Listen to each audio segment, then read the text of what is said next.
దయచేసి మా కుటుంబాల నుంచి ప్రతినిధిగా నేను మాట్లాడుతున్నా. పోలీసు వారిని కించపరిచేలాగా కానీ, అవమానించేలాగా కానీ, లేకపోతే బెదిరించేలాగా కానీ ఎవరైనా ప్రవర్తన చేస్తే మాత్రం అది మీ బొంద మీరే తవ్వుకున్నట్టు అవుతుంది. ఈసారి నుంచి ఉపేక్షించేది లేదు. చట్టపరంగా ముంగడిపోతాం, న్యాయపరంగా ముంగడిపోతాం. ప్రజలలో కూడా తీసుకుపోయి మీ బట్టలు కూడా తీపిస్తాం. పబ్లిక్ లో కూడా పోయి ఊరూరికి మీటింగ్లు పెట్టి మీ బట్టలు కూడా తీపిస్తాం. Be careful. Thank you very much.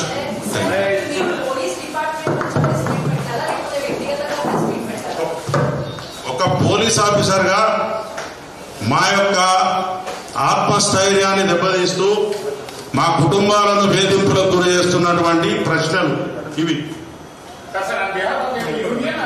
Yes, not union, this is association. Our family members are suffering a lot by hearing this, watching this TV channels. ప్రతిరోజు చెప్పండి.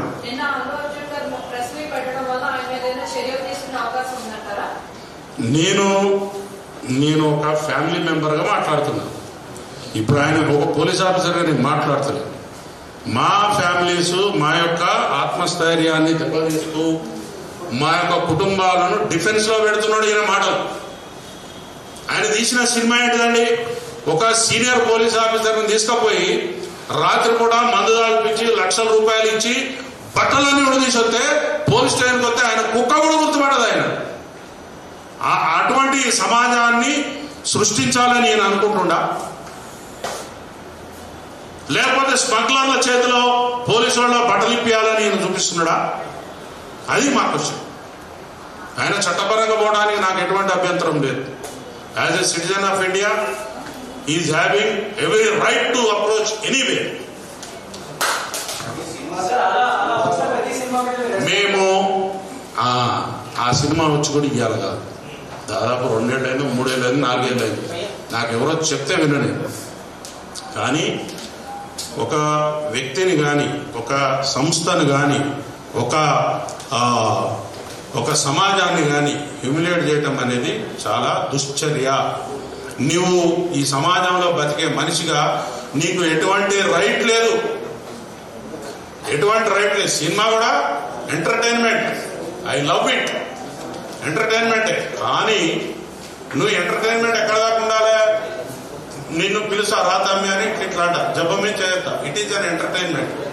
రాని ఇంట్లో ఒకటి మిగతా అది ఎంటర్టైన్మెంట్ అవుతుందా? అది అటాక్ అవుతుంది. అవును, నేను అడుగుతున్నా కదా, ఇప్పుడు నేను ఏమంటున్నా, సెన్సార్ బోర్డు చర్యలు తీసుకున్నారని అడుగుతున్నా. నేను వాళ్ళు ఇవ్వద్దు వీడు ఇవ్వద్దనే అడుగుతున్నా. ఇంట్లో ప్రెస్ మీట్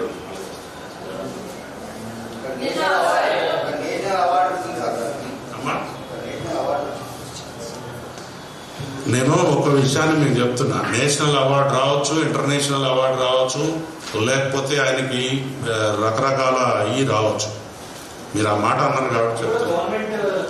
కరెక్టే సార్, నేనేమంటలేదు. పోలీసు వాళ్ళను బట్టలిపి తన్నినందుకు నేషనల్ అవార్డు ఇచ్చారు ఆయనకి. అందులో ఇది ఒకటి ఉంది కదా. మరి నేనేమనుకుంటున్నా, మేము ఆ సినిమా చూడలేదు, నాకు ఇప్పుడే తెలిసింది అది విషయం. రాత్రి ఎవరు అంటే ఇట్లా బట్టలు ఇప్పిండు పోలీస్ ఆఫీసర్ అంటే అవునా అని నేను అది కోట్ చేసిన. ఎవరు ఆయన బాధ్యతగా ఏం పిటిషన్ వేసినా చూడండి. అక్కడ లేలే కోర్టులో వారు ఏమని సమర్పిస్తున్నారు వాళ్ళు. పోలీసులదే మాకేం సంబంధం లేదు, కనీసం నన్ను చూడటానికే వాళ్ళు పోలీసులు ఒక మాట చెప్పండి. పోలీస్ ఆఫీసర్ చెప్తున్నాడు కదా, వాళ్ళు ఏమని చెప్తారు, ఇది ఒక accident. How can you judge? మీరు జడ్జి కాదు కదా. ఇట్ ఈజ్, అది ఎక్కడుంది? ఎవరు తేల్చాలి? కోర్టు తేల్చాలి. మీరేమని చెప్పాలా? నేను ముద్దాయిని, నాకు ఈ కేసుకి ఎటువంటి సంబంధం లేదని కోర్టు చెప్పుకోవాలి. You are not suppose to express your views before the media. ఉంటుంది, ఎందుకుంటా? ఎవరమ్మా ఎలా ఉందో కూడా తెలియదు, కనీసం అక్కడికి వెళ్ళి పరామర్శించాలంటే లీగల్ గా ప్రాబ్లం అవుతుంది అన్నారు. ఇప్పుడు ప్రెస్ మీట్ పెట్టడానికి అలాంటి ఛాన్స్ ఏమన్నా లీగల్ గా ప్రాబ్లం ఏంటి? నేను లీగల్ గా నాకు కూడా తెలుసు, కానీ నేను లీగల్ ఇష్యూస్ లో పోదు. నేను నా ఆవేదన మా కుటుంబాల యొక్క, మా పిల్లల యొక్క అంతరార్థాన్ని నేను మీ ముందు చెప్పడానికి వచ్చాను. ఎవరు ఆఫీసర్లు సాహసిస్తలేరు, తిట్లు తింటున్నారు, నోరు మూసుకుంటారు, పోతారు, అయిపోయింది.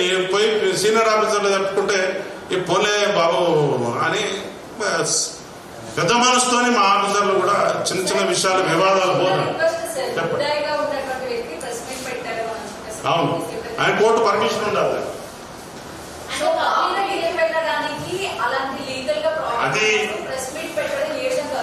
అది నేనేమంటున్నా, వారి దగ్గరికి వెళ్ళాలా వెళ్ళొద్దా అనేది వారి యొక్క వ్యక్తిగత నిర్ణయం. అక్కడికి పోయి నేను ఇక్కడికి వచ్చిన నా బాధ చెప్పుకున్నా మీకు. మా 1,30,000 ఫ్యామిలీస్ పరిస్థితి, మా మా కుటుంబ సభ్యుల యొక్క బాధ మీకు వ్యక్తీకరించాలి. ఎవరు నాకు తెలియదమ్మా. Just I'm talking, I'm confined at my family level.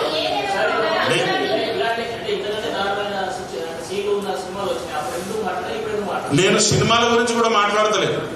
ఆ సినిమాలు తీశారు, వారు ఎప్పుడూ పోలీసులను వ్యక్తిగతంగా నువ్వు మంచిగా పనిచేయట్లేదు, నువ్వు అది చేస్తావు, నీ గురించి నాకు నష్టం జరిగిందని ఏ ఫిలిం యాక్టర్ కానీ ఆ సంస్థలు కానీ మాకు చెప్పలేదు. కానీ డెలివరీగా ఇప్పుడు ఇక్కడ ఏం జరుగుతుందంటే, నేను తప్పించుకోవడం కోసం పోలీసుల మీద బదనామా నొక్కేద్దాం.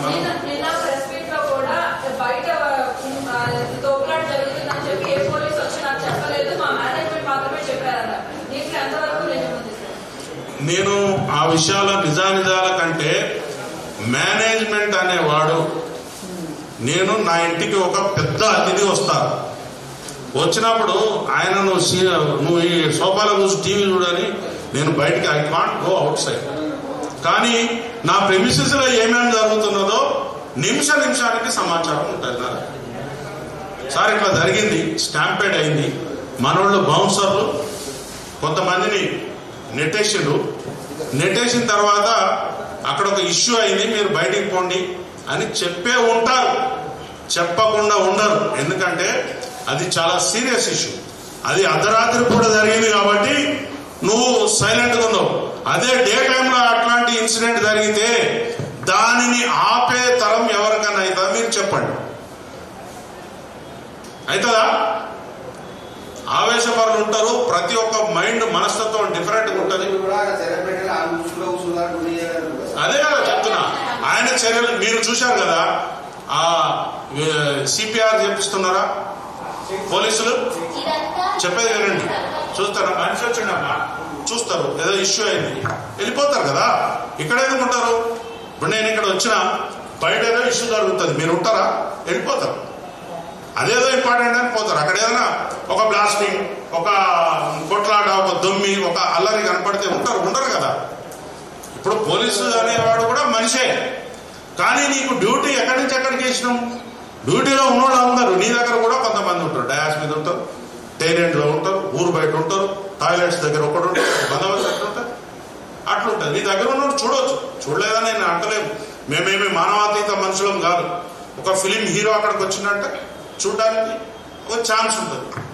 మరి అట్లనే ఒక లీడర్ ఎవరైనా వచ్చిందంటే ఆయన దగ్గర పోయి చూడాలి, టీవీలలో పడాలి, చాలా మంది పోతారు.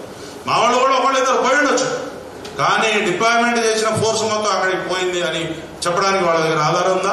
లేదు. ఎవరు? బౌన్సర్లు వెళ్ళిపోయింది కదా, ఆల్రెడీ థియేటర్ నింపి పెట్టుకుందాం. నేనేమంటున్నా, I'm not talking about theatre. బయట ఏదైతే ప్రదేశం ఉన్నదో అది పబ్లిక్ గ్యాదరింగ్ కి అనువుగా లేదు అనే విషయాన్ని ఆ కన్సర్న్ పోలీసు వారికి చెప్పిన తర్వాత కూడా నేను 10 అడుగుల దూరమే జులూస్ తీస్తా, 5 అడుగుల దూరమే జులూస్ తీస్తా అంటే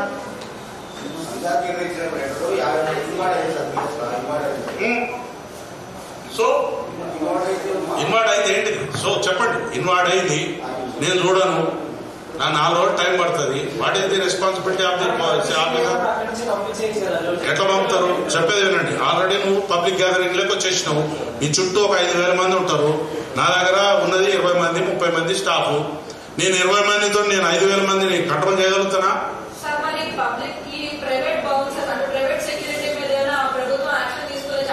పక్కా తీసుకుంటాం. పక్కా చెప్పేది వినండి, ఒక నిమిషం వినండి. పబ్లిక్ ప్రైవేట్ సెక్యూరిటీ అనేది private, it is a private. వాడు చట్టానికి అతీతుడు కాదు. చట్టంతోనే పనిచేయాలి ఆయన, చట్టంతోనే పనిచేయాలి. He is not suppose to throw anyone.